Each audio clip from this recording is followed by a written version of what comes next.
माया निर्मित नगर में शील निधि की कन्या पर मोहित हुए नारद जी का भगवान विष्णु से उनका रूप मांगना।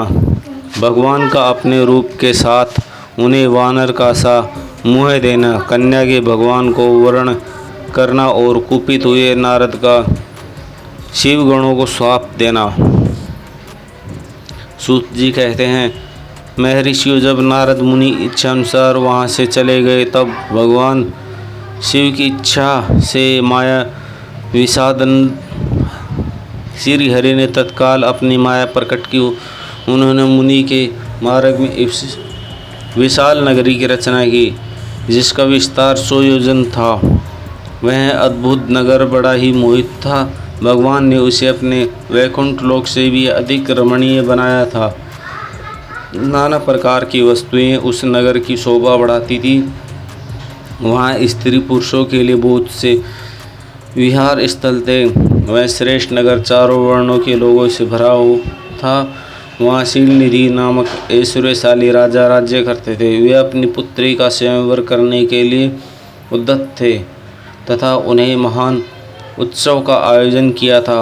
उनकी कन्या का वर्ण करने के लिए उत्सुक हो चारों दिशाओं में बहुत से राजकुमार पधारे थे, जो नाना प्रकार की वेशभूषा तथा सुंदर शोभा से प्रकाशित हो रहे थे।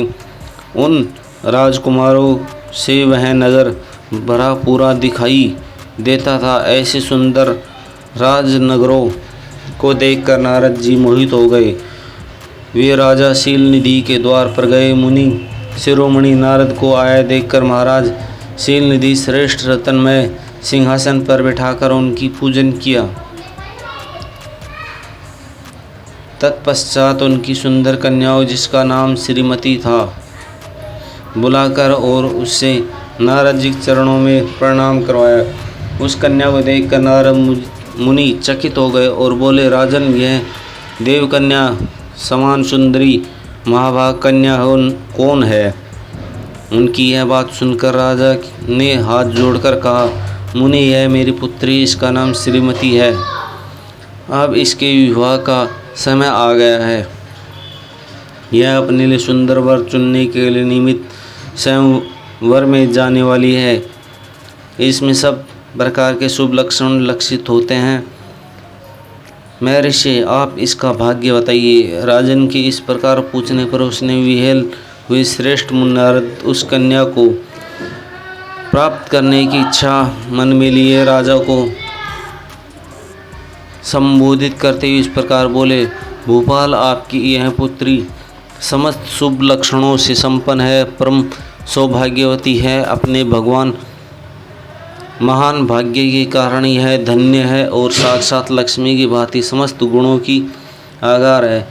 इसके भावी पति निश्चित है। भगवान शंकर के समान वैभवशाली, सर्वेश्वर, किसी से पराजित न होने वाला वीर, काम विजयी तथा संपूर्ण देवताओं की श्रेष्ठ होगा। ऐसा कहकर राजा से विदा ले इच्छानुसार विचार करने वाले नारद मुनि वहाँ से चले गए। वे काम के वशीभूत हो गए थे। शिव की माया ने उन्हें विशेष मोह में डाल दिया था। वे मुनि मन ही मन सोचने लगी, मैं इस राजकुमारी को कैसे प्राप्त करूं? स्वयंवर में आए हुए नरेशों से सबको छोड़कर एकमात्र मेरा ही वर्ण करे, यह कैसे संभव हो सकता है? समस्त नारियों को सौंदर्य सर्वथा प्रिय होता है। सौंदर्य को देखकर ही वह प्रसन्नतापूर्वक मेरा अधीन हो सकती है, इसमें संशय नहीं है। ऐसा विचार करके काम से विहीन हुए मुनि नारद भगवान विष्णु के रूप ग्रहण करने के लिए तत्काल उनके लोक में जा पहुँचे। वहाँ भगवान विष्णु को प्रणाम करके वे इस प्रकार बोले, भगवान, मैं एकांत में आपसे अपना सारा वृत्तांत कहूँगा। तब बहुत अच्छा कहकर लक्ष्मीपति श्री हरि नारद जी के साथ एकांत में जा बैठे और बोले, मुनि, आप अपना बात कहिए। तब नारद जी ने कहा, भगवान, आपके भक्त जो राजा शील निधि, वे सदा धर्म पालन में तत्पर रहते हैं। उनकी एक विशाल लोचना कन्या है जो बहुत ही सुंदर है। उसका नाम श्रीमती वह विश्व मोहिनी के रूप में विख्यात है और तीनों लोकों में सबसे अधिक सुंदरी है।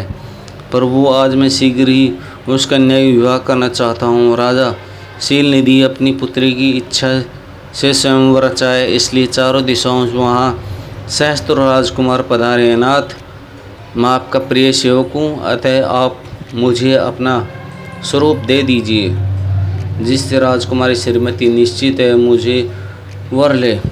सूत जी कहते हैं, महर्षि और नारद मुनि की ऐसी बात सुनकर भगवान मधुसूदन हंस पड़े और भगवान शंकर के प्रभाव अनुसार करके उन दयालु प्रभु ने इस प्रकार उत्तर दिया। भगवान विष्णु बोले, मुनि, तुम अपने अभिष्ट स्थानों को जाओ, मैं उसी तरह तुम्हारा हित साधन करूँगा, जैसे श्रेष्ठ वैद्य अत्यंत पीड़ित रोगी का करता है, क्योंकि तुम मुझे विशेष प्रिय हो।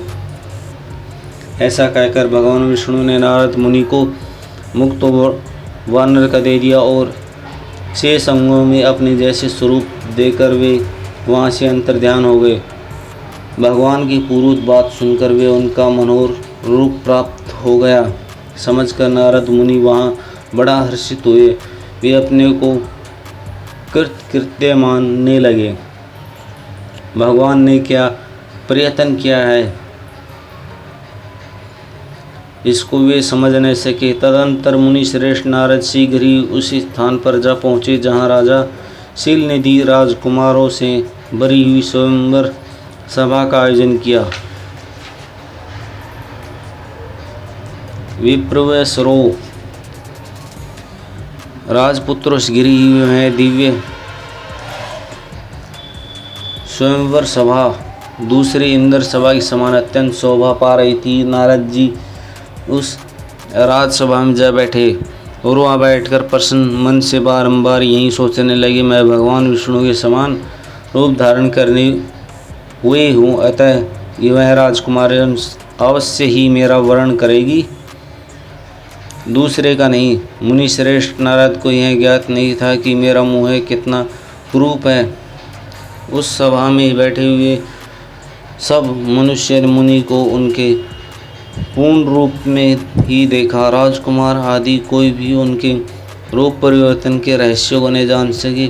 वहाँ नारद जी राक्षसों के लिए भगवान रुद्र के 2 पार्षद आए थे, जो ब्राह्मण का रूप धारण करके गूढ़ भाव से वहाँ बैठे थे। वे ही नारद जी को रूप परिवर्तन उत्तम भेदों का जानते थे। मुनि को कामवेश मूढ़ हुआ जान वे दोनों पार्षद निकट गए और आपस में बातचीत करते हुए उनकी हंसी उड़ाने लगे, परंतु मुनि तो काम से विहीन हो रहे थे, अतः उन्हें उनकी यथार्थ बात भी अनसुनी कर दी। वे मोहित हो श्रीमती को प्राप्त करने की इच्छा उनके आगमन की प्रतीक्षा करने लगे।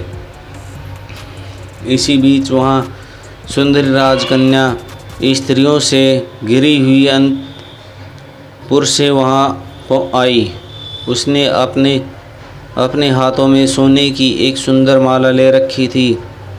वह शुभ लक्षणा राजकुमारी स्वयंवर के मध्य भाग में लक्ष्मी के समान खड़ी हुई अपूर्व शोभा पा रही थी। उत्तम व्रत का पालन करने वाली वह भूप कन्या माला हाथ में लेकर अपने मन के अनुरूप वर का अवशेषण करती हुई सारी सभा भ्रमण करने लगी। नारद मुनि के भगवान विष्णु के समान शरीर और वानर जैसा मुँह देखकर वह कुपित हो गई और उनकी ओर से दृष्टि हटाकर प्रसन्न मन से दूसरी ओर चली गई।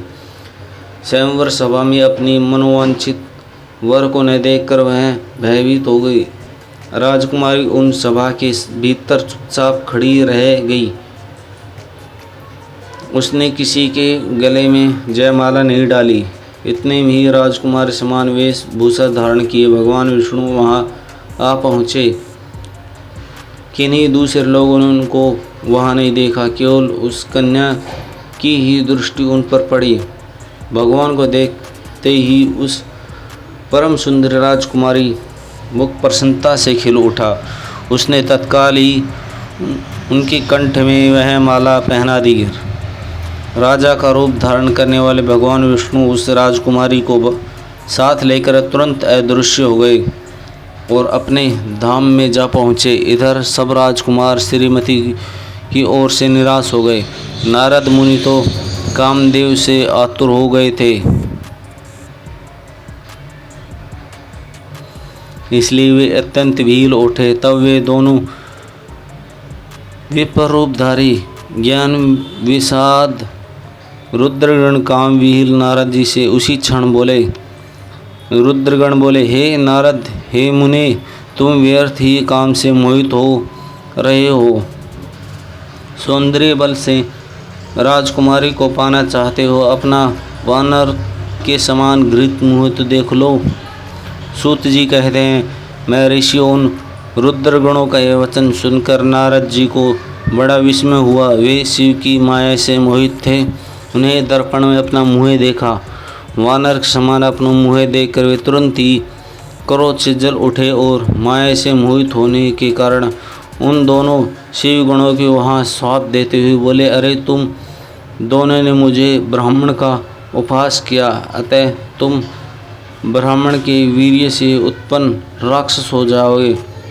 ब्राह्मणी संतान होने पर तुम्हारे आकार राक्षस के समान ही होंगे। इस प्रकार अपने लिए शाप सुनकर वे दोनों ज्ञानी शिरोमणि शिवगण मुनि को मोहित जानकर कुछ नहीं बोले। ब्राह्मणों वे सदा सब घटनाओं के भगवान शिव की इच्छा मानते थे, अतः उदासीन भाव से अपने स्थान को चले गए और भगवान की स्तुति करने लगे।